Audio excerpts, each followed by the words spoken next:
अभी हम लोग पढ़ रहे थे उत्पाद, प्रोडक्ट। रासायनिक अभिक्रिया की इसको डिफाइन कर लेते हैं हम कि रासायनिक अभिक्रिया के फलस्वरूप जो पदार्थ बनता है उसे हम उत्पाद कहते हैं या प्रतिफल कहते हैं। जैसे यहाँ पे आप देखिए कैल्शियम कार्बोनेट को जब हम गर्म कर रहे हैं तो दो चीजें बन रही है, कैल्शियम ऑक्साइड, कार्बन डाइऑक्साइड। फिर उसके बाद सोडियम और क्लोरीन का रिएक्शन हो रहा है तो सोडियम और क्लोरीन रिएक्ट करके सोडियम क्लोराइड का निर्माण कर रहे हैं। उसी तरह हाइड्रोजन और क्लोरीन को जब हम सूर्य के प्रकाश में रखते हैं तो दोनों ये अभिक्रिया करके हाइड्रोक्लोरिक एसिड का निर्माण करते हैं। तो रासायनिक अभिक्रिया के फलस्वरूप जिन पदार्थों का निर्माण होता है उन्हें हम प्रतिफल कहते हैं। अगली टॉपिक हमारी जो आ रही है ये है कि रासायनिक अभिक्रिया की क्रियाविधि। देखिए एक महत्वपूर्ण टॉपिक है जिसको डिफाइन करने की तो जरूरत नहीं है लेकिन चीज समझने की जरूरत है। सबसे बड़ी चीज है कि रासायनिक अभिक्रिया होती कैसी है। किसी भी रासायनिक अभिक्रिया में सबसे पहले अभिकारक के जो अणु हैं परमाणुओं में टूटते हैं, परमाणु के अणु आयनों में परिवर्तित होते हैं और उन आयन जो है एक दूसरे के साथ बंधन बनाते हैं और पुनर्गठित हो जाते हैं। जैसे मान लीजिए कि हाइड्रोजन और क्लोरीन ये दोनों जो है, जब इन दोनों को हाइड्रोजन और क्लोरीन को सूर्य के प्रकाश में रखा जाता है, सूर्य के प्रकाश की उपस्थिति में रखा जाता है, तो हाइड्रोजन के अणु जो है इसके परमाणु में टूटते हैं, फिर क्लोरीन के अणु इसके परमाणु में टूटते हैं और दोनों जो है फिर आयन में परिवर्तित होते हैं। और या आप डायरेक्ट ऐसे भी कह सकते हैं कि ये पुनर्गठित होते हैं और पुनर्गठित होकर के एक नए पदार्थ का निर्माण करते हैं जिसे हम हाइड्रोक्लोरिक एसिड कहते हैं। तो रासायनिक अभिक्रिया की क्रियाविधि को हम ऐसे कह सकते हैं कि किसी भी रासायनिक अभिक्रिया में अभिकारक जो है, अभिकारक के अणु जो है वो परमाणुओं में टूटते हैं और फिर ये परमाणु पुनर्संगठित होते हैं और पुनर्संगठित होकर के एक नए पदार्थ का निर्माण करते हैं। चलिए अगली टॉपिक हम देखते हैं रासायनिक अभिक्रिया के गुण। रासायनिक अभिक्रिया के गुण की बात करें, characteristic of chemical reaction, properties of chemical reaction.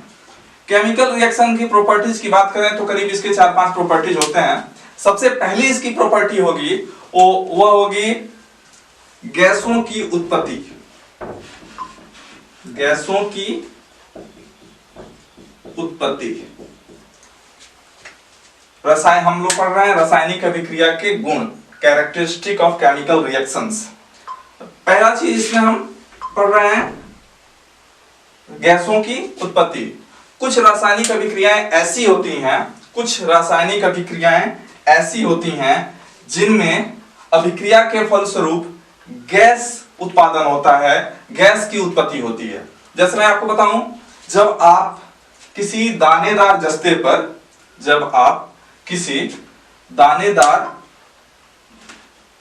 पर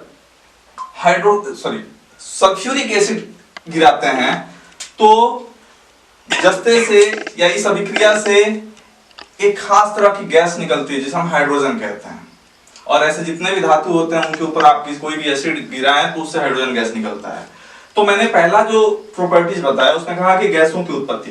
तो आप इसे डिफाइन कर सकते हैं कि कुछ रासायनिक अभिक्रियाओं के फलस्वरूप गैसों की उत्पत्ति होती है, गैसों का निर्माण होता है। जैसे मैंने कहा कि जब आप किसी दानेदार जस्ते के ऊपर सल्फ्यूरिक एसिड गिराते हैं तो उससे हाइड्रोजन गैस निकलता है।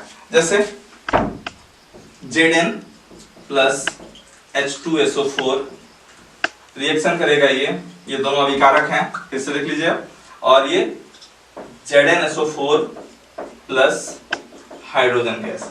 यहाँ पे जिंक सल्फेट का निर्माण हो रहा है और साथ में हाइड्रोजन गैस की उत्पत्ति हो रही है। ये समीकरण कैसे बना ये आगे के चैप्टर्स में हम लोग पढ़ेंगे।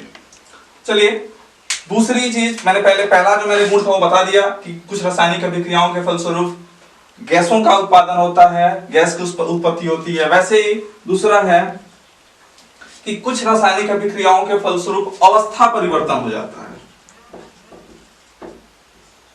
अवस्था परिवर्तन हो जाता है। जैसे जब हम मोमबत्ती को जलाते हैं, कुछ रासायनिक, इसको मैं डिफाइन करूं तो मैं कह सकता हूं कि कुछ रासायनिक अभिक्रिया ऐसे होते हैं जिनमें जो अभिकारक है वो प्रतिफल बनने के समय उसकी अवस्थाएं परिवर्तित हो जाती हैं। जैसे आप मोमबत्ती को जब जलाते हैं तो जलाते समय उसमें कई प्रकार की चीजें परिवर्तित होती हैं अवस्थाओं में। जैसे मोमबत्ती गर्म होकर के पिघलता है तो सॉलिड से लिक्विड में चेंज हो जाता है, फिर उसके अंदर जो वाटर का पार्ट होता है, वाटर का अमाउंट होता है, वो वेपर में चेंज हो जाता है, और साथ साथ मोमबत्ती जलती है तो फिर गैस में भी परिवर्तित होती है। तो ये अवस्था परिवर्तन, तो बहुत सारी रासायनिक अभिक्रियाएं ऐसी हैं जिनमें अवस्था परिवर्तित हो जाता है। तीसरे की बात हम कर लें तो हम कह सकते हैं कि अगला जो टॉपिक है इसमें रासायनिक अभिक्रियाओं के गुण में, तो तीसरा गुण है ताप परिवर्तन। ताप परिवर्तन, कुछ रासायनिक अभिक्रियाओं के फलस्वरूप ताप में परिवर्तन आ जाता है। जैसे जब हम कली चूना को पीक लाइन को लेकर के और उसके ऊपर पानी डालते हैं तो उसमें से हीट निकलने लगता है, ऊष्मा उत्सर्जित होती है।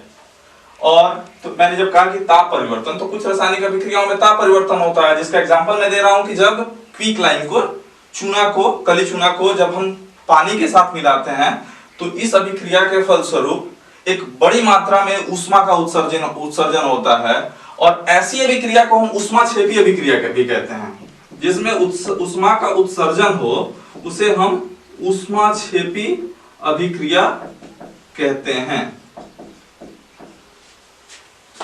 ऊष्माक्षेपी अभिक्रिया को हम डिफाइन कर सकते हैं, कह सकते हैं कि वह रासायनिक अभिक्रिया जिसमें ऊष्मा का उत्सर्जन होता है, प्रतिफल के रूप में ऊष्मा का उत्सर्जन होता है, उसे हम ऊष्माक्षेपी अभिक्रिया कहते हैं। जैसे एग्जांपल के तौर पर मैंने कहा जब कली चूना को पानी के साथ मिलाया जाता है तो अभिक्रिया के फलस्वरूप एक बड़ी मात्रा में, एक ह्यूज अमाउंट में हीट एक्सट्रैक्ट करता है, हीट बाहर निकलता है। चलिए अब इसी में एक टॉपिक और भी है कि जब हम किसी रासायनिक अभिक्रिया में ऊष्मा उत्सर्जित होता है तो ऊष्मा अवशोषित भी होता है। बहुत सारी रासायनिक अभिक्रियाएं ऐसी हैं जिसमें अभिक्रिया के फलस्वरूप ऊष्मा अवशोषित होता है।